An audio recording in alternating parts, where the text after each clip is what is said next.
Matt, today is National Dog Day, Women's Equality Day, and National McChicken Day. Wow, okay. It's a busy day. It is. So rock a McChicken.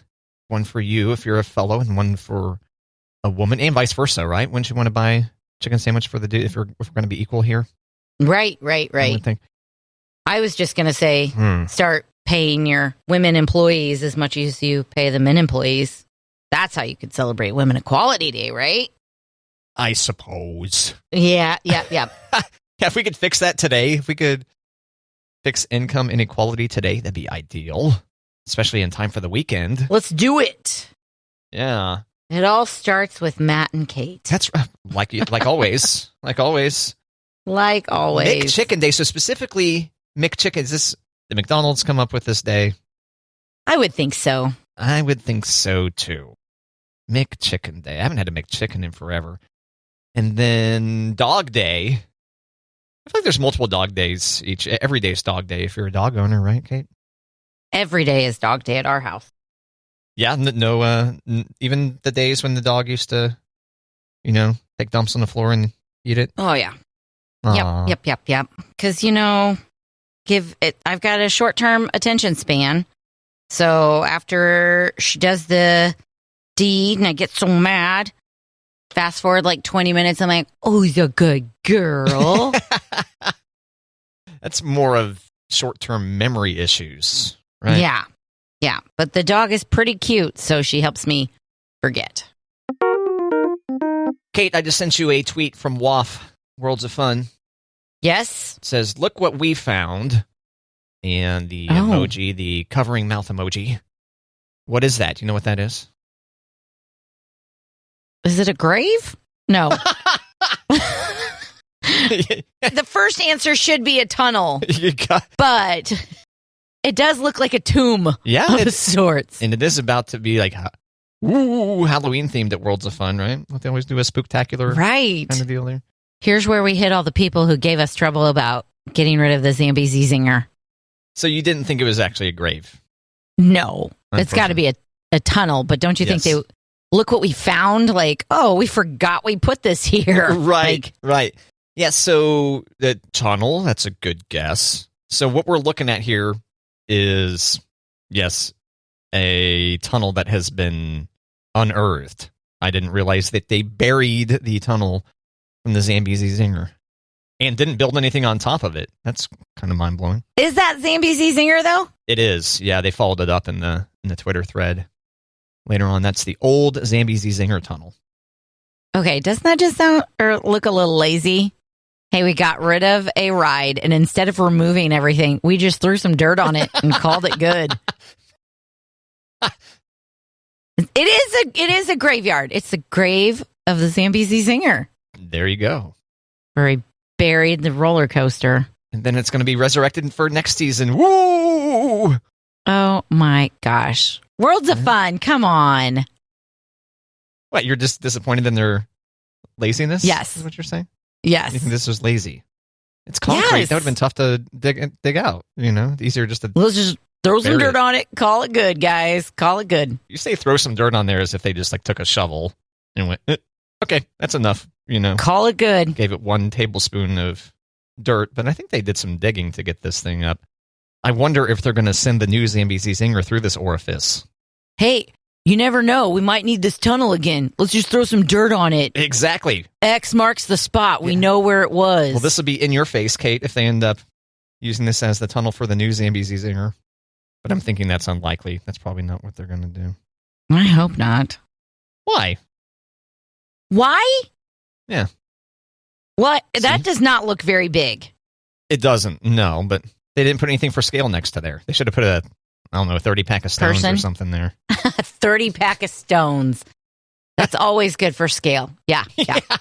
I think so. Oh, actually, I don't think they're going to repurpose this tunnel because as I followed the thread, someone was like, hey, you should bust that concrete up and sell it to people, as a souvenir.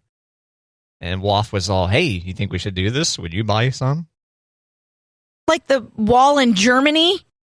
Like the Berlin Wall, that's what it's supposed to be like. Hey, you guys, come get a piece of our tunnel. The ZNBC Zinger. $30 a chunk of concrete. Did they sell pieces of the Berlin Wall at the gift shop at East Berlin? West Germany, East Germany, whatever the hell? Yeah. I think they did. I think people sold pieces. Okay. If you weren't there to get your piece. People. Yeah. That's souvenir shop, though? You know? Well, maybe not souvenir shop. Maybe it was eBay. eBay. Yeah. Was eBay around? I don't think so. During the collapse of the Soviet Union. What was the snail mail of eBay? The snail mail of eBay? Yeah, maybe classified ads. Maybe they're using classified catalogs. Yeah, it was in the Sears catalog, the German Sears catalog. So there you go. Turns out they never got rid of the tunnel for the ZNBC Zinger Worlds of Fun, and I hope they do something exciting with it, but I guess it really doesn't serve much point. Matt, when's the last time you popped a pill? Last time I popped it, I take medication daily, Kate. Okay. Are you active after you take your pills? Do you lay down after you take your pills? It's after dinner. I don't work out or anything, no. Okay. Mm-mm. Well, a study found that if you want your medicine to get into your body faster, hit your bloodstream, you should lay on your right side when you take your pills. When you take the pills or after you take the pills? You might choke on them if you take it when you're laying down sideways. Okay, so take the pill and then lay down on your right side. I knew what you meant, but just for any potential confused listeners. Although we know that the Matt and Kate listener is far more intelligent than any other radio listeners that somehow aren't listening to Matt and Kate's. I mean, what's wrong with these people? Come on. But find us in your podcast player of choice. Oh, we're also on YouTube, by the way. I keep on failing to mention that. Stop it. It's just a static image of us, though. That's probably safe. Probably. Yep. It's the day that we both could be bothered to put on makeup. Right? Yeah. Did our hair. And we both did our hair that day. All that stuff. All right, so you take a pill, lay on your side. I figured you were going to say... On your right side. Specifically your right side. Specifically your right side. It takes 10 minutes compared to 23 minutes if you take them while standing, or an hour and 40 minutes if you lay on your left side. Weird. Okay. So if you've got a headache, take your Tylenol and then lay on your right side so you get it fast into you. Diarrhea. Sorry, when you mentioned that, it reminded me of that Pepto-Bismol ad that we're playing. Okay, so... If you want to take your anti-diarrhea medicine that's in a pill form, take it and lay on your right side if you can be away from the toilet. There you go. Yeah. I was worried you were going to say if you want the medication to hit you faster, you need to work out. Because you say, are you active after you take your medications? It's like, you get a migraine, what you're going to need to do is pop your Excedrin and then go for a jog. That doesn't sound very fun. That sounds terrible. Yeah. But hooray, you can just lay there. Specifically on which side, Kate? Your right side. Don't you dare do... Right is right for doing this. Right is right. Left is wrong. Left is painful. Lay on your left side. You won't explode, but it'll take longer than any of the other ways that you mentioned? Yep. So... Almost 2 hours for the medicine to get to you. Wah, wah. Do you know the science? I know the science that I read it on the internet. Oh, yes. Okay. Kate, you should be Christmas shopping right now. I agree. Right? Maybe not right now. But tell me why. Things are cheap. Things are cheap right now. And I ran into this article on things to buy or don't buy. Okay. Based on right now. So prices are way down. We've talked recently about, like, Target has their excess inventory. Walmart has excess inventory they're trying to get rid of. So here are some things to buy now. Do buy high-end televisions, especially if you've got a specific model in mind. Don't buy game consoles. This one's interesting. Don't buy game consoles, they say, because the best bundles will be closer to the holidays. You know, get something thrown in, get a game thrown in. Okay. That said, I don't know if I necessarily agree with this because we really don't know how abundant those things are going to be, like PS5s and Xbox. Right. We don't know how abundant those are going to be, so I don't know about that one. Even though they said they're supposed to have a lot for the holidays. They said. Right. What else do we need to buy now? They say buy computers. Computer prices down 10% over a year ago. Don't buy certain home goods. So they say wait to buy appliances and furniture because they think inventory is going to get more excessive as we get closer to the holidays. Do buy classic toys and games. So they specifically mention Uno and Scrabble in here. Okay. Companies are looking to get rid of excess stock of games like Uno and Scrabble. Okay. In the final don't buy on this list, a new back-to-work wardrobe. Really? Yeah. Any ideas why they would say don't buy a new back-to-work wardrobe right now? Seasons changing? Because a whole bunch of people went back to work, thus driving up demand for suits and formal dresses. Ah, gotcha. If you don't need that office outfit ASAP, discounts are possible later, especially if demand stabilizes or retailers use these more popular items to increase traffic and drive interest in other categories. So there you go, some buys and some don't buys. Don't buy. Toy prices down 8% year over year. Clothing prices down 1%, so not a ton there. Monty and I were talking about we should really be thinking about Christmas right now. Yeah. And like hide the things. Yes. But we have run into the same problem we run into right around Christmas is what do we get them? They don't need anything. And there's not like, oh my gosh, I want, you know? Yeah, you could just buy them a bunch of video games. That's true.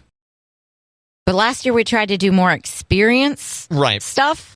So, I don't know, Matt. I would think my issue, your kids are 10 and 13, 10 and 12. 10 and 12, but will be 13 right after Christmas. And my question is, can you count on the kids' tastes, their interests being the same for the next 4 months? No, probably not. So, Unless it's vacations. Right. Yeah, they were both like, we need to go somewhere. I'm like, you need to pay bills, babes. Right. How much you paying? Right? Yes, everybody wants to go somewhere on an airplane, right? I get it, but... Start paying them to mow the lawn. Oh, no. I don't trust them with the lawnmowers. Come on, it'd be hilarious. Do it for the show. Videotape that for the show. I don't think I'd be at work after that, Matt. I'm pretty sure we'd be in the hospital for forever. Because you'd be mowed over. Or they would. Or the dog, or, yeah. Well, those aren't as funny of visuals as I know. You getting mowed over. I know. Okay. Yeah. Womp womp. Womp womp. Indeed. Okay, well, I'm not going to buy any Christmas gifts now either. Nope. But you don't really buy Christmas gifts either, do you? You're right. I buy gifts for my parents, but the nephews historically get cash in case they're listening. Yeah, you make it rain, right? In case they're listening now. Don't want to guarantee that it's going to be cash this year. Yeah, make it rain. Give them all dollar bills. There you go. Dollar bills, y'all. You got to wait until you're 18 to go to the strip club with these, okay? All right. That's how that goes. Isn't that where making it rain come from? Supposed to make it rain at the strip club through dollar bills? Oh. Oh. Ow. I'll have to do some research and get back with you. Yeah. Check out the outhouse. Excuse me, miss. Is it called making it rain because of your job profession? And I hold the microphone up to her while she's dancing. There you go. Like that, yeah. Do it for the show, Matt. For the show. Hit up the outhouse. I'll do it for the show. Hey, Matt, we were just talking about strip clubs, but clubs. There is a club in Australia that they have banned staring. Oh, no staring. No staring. It's a nightclub in Sydney that has a no stare policy. That means no staring at anyone in the club unless you get consent from the person to stare at them. Well, if you're grinding, they can't tell that you're staring at them necessarily, right? I mean, I want to know where this policy was when I was a young club goer, when there were creepy starers there. Yeah, if you don't comply to no staring, the police could be called. What? And the club also discourages people from coming there if their sole purpose is to pick up someone. The club says they encourage people to interact with strangers, but any engagement must begin with verbal consent. Yeah. Excuse me, may I stare at you? Or, yo, girl, you looking good? That's not verbal consent. I'm a player. Right? Oh, no, I'm not. Not at all. So I would love that the no staring policy could be instituted, back in 2001. Thank you. That's why you got to wear your sunglasses and I'm not staring at you. Right? You can't tell who I'm staring at. No one will know. It'll just be that person that wears sunglasses inside. Which for a lot of creeps, that's fine. Works for me, whatever. It's my impersonation of some creep at a club. Nice. Yeah, I've been practicing that. Thanks. Okay, would you like it if your Fitbit told you that you were stressed? I feel like that'd be, thanks, Captain Obvious. I know this. Yeah, so apparently there's new ones on the way. Fitbit's Sense 2 amps up stress tracking. So this thing has got continuous stress tracking. Hey, you're stressed right now. And the person that shared this with me was like, I feel like this stress notification would just make me more stressed. Amping up my stress. So I turned off the breathe thing on my watch, because it would prompt me my Apple Watch from time to time, be like, breathing would be nice. Breathing is a good idea. And it's not, they say it's not based on your level of stress or anything like that. That's my question. But the times when it would hit me when I was stressed, I'd be like, oh gosh, this thing's right. I need to breathe. Oh my God. So deep breathing. I don't think I used to wear my watch when I slept, for sleep tracking. Right.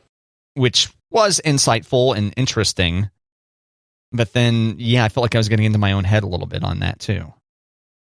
And I turned that up. Plus, I don't want this watch on my wrist when I'm sleeping. Get all the things off me when I'm sleeping.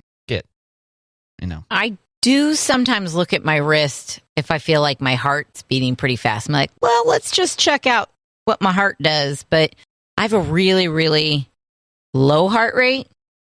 Oh. So even when my heart is pounding, it's still not beating very fast. Check out the heart health on Kate. I know, it's great, except for it's also could be why I die. Oh, it's that low, huh? Like, it's not pumping the blood like it should. But I get real proud of it when I get my blood pressure checked. I'm like, yeah, check me out. My heart doesn't beat very fast.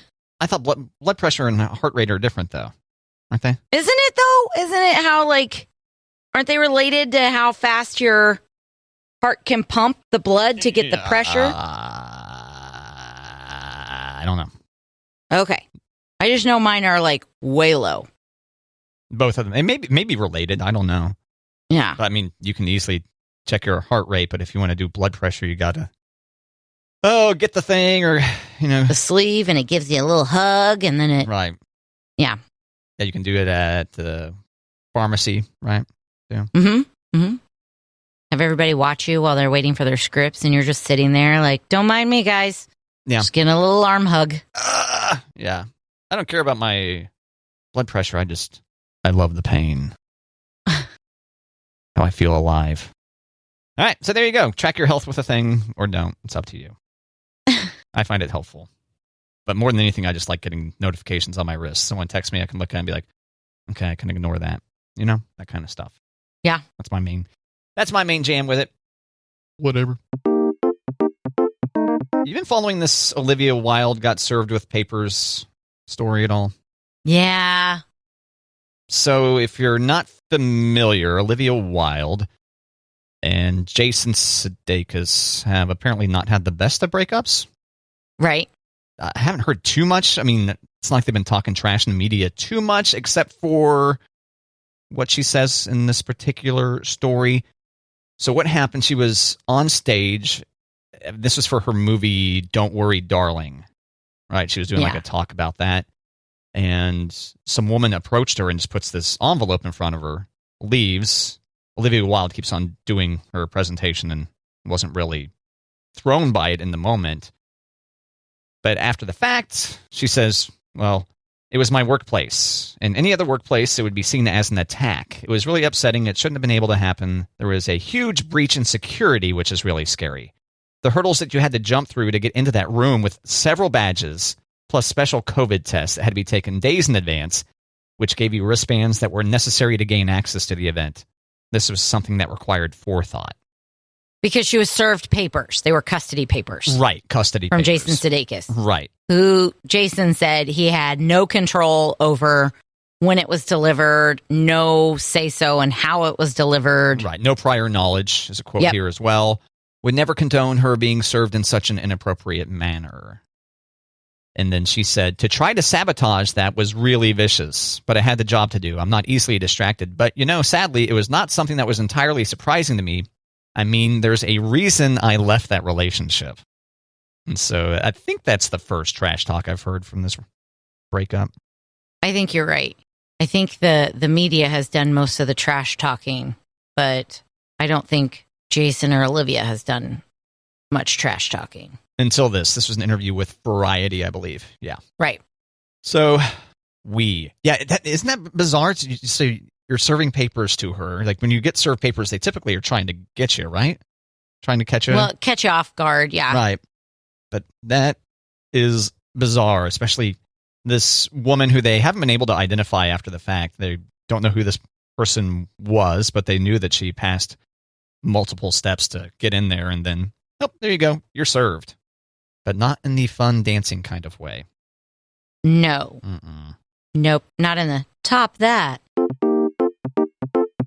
Matt, University of Texas at Austin, is offering a new English course called Western Literature, Shakespeare, Keats, Frost, and Swift.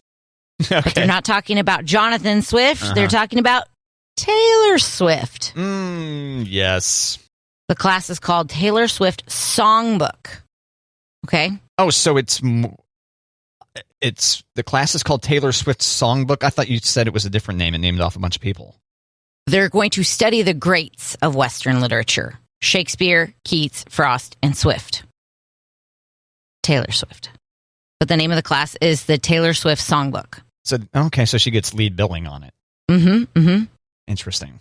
It's going to draw on richer literary traditions in her songwriting, both topically, but also formally in terms of how she uses references, metaphors, and clever manipulations of words. Do you know what the required materials are for this class? All of her albums? No, just the last 4. Oh. I would have gone with you. I would have said all of her albums. Just the last 4. Yeah. Get country music Taylor Swift out of here. We don't want that. I guess. We don't acknowledge that. She was just a baby. She didn't know what she was doing. Okay, so since the University of Texas is offering a class about Taylor Swift, I figured it would be fun to play a game that what other universities do classes about celebrities. Do. All right. First off, my theory. I want to get my theory out real quick again. Yeah. These classes clearly exist as ways to get people to attend these colleges. I don't really think that most of them have that much value. I think the main reason why these places do it is just for publicity to get new students.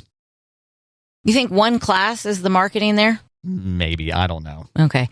I would think if it was like a Taylor Swift major. Yeah. I'm majoring in Taylor Swift. Well, that's fair. Yeah. But we're talking about him, so. Yeah, that's right. Exactly. That could be it. Okay. University of Copenhagen offers a class on Paris Hilton, Beyonce, or Tom Cruise. I'll say Tom Cruise. If you said Tom Cruise, you'd be wrong. Ding, ding. Oh. Bump, bump. Beyonce. University of Copenhagen has a class on Beyonce. It's called The Beehive. Or however they say it in Copenhagen. From Destiny's Child to Today. Something like that. Okay. Durham University offers a class on Harry Potter, Ozzy Osbourne, or Katie Holmes. I'll say Ozzy Osbourne. Ozzy Osbourne is wrong. Bummer. Harry Potter. Harry Potter. Harry Potter. Yeah, I'm really surprised there's not like a Harry Potter major out there either. Yeah, there's enough text. Right? Okay, University of Virginia offers a class on Ed Sheeran, Lady Gaga, or Elton John. Lady Gaga. Da da da da! Well done. See, I bailed on my. I might have done Elton John had Ozzy Osbourne won. I know, I would have too. But see, now my cynicism, where like these classes just exist to attract the Utes. There's going to be more Gaga fans than Elton John fans of college age. Of college age, yes. Yeah. Okay, University of Virginia, again, they're hip, they're trendy. They offer a class on Lionel Richie, Game of Thrones, or Jennifer Aniston. Jennifer Aniston. Jennifer Aniston. Yeah. Nope. Game of Yeah. Thrones. You should have stuck with your hip and trendy. Oh, You know, calling out Jennifer Aniston. Well, I was going to say Lionel Richie is probably too not. old. Too old. No, I wasn't Yep. going to say that because eventually we're going to be old. Ideally. Eventually, we're not all going to be dancing on the ceiling anymore. No. Mm-mm. So, celebrity syllabus. Wrapping up. Matt got Lady Gaga. Yay! I got one. And congratulations to you, dear listener, for getting all of them correct. You're the best. Whoop, whoop. End of pander.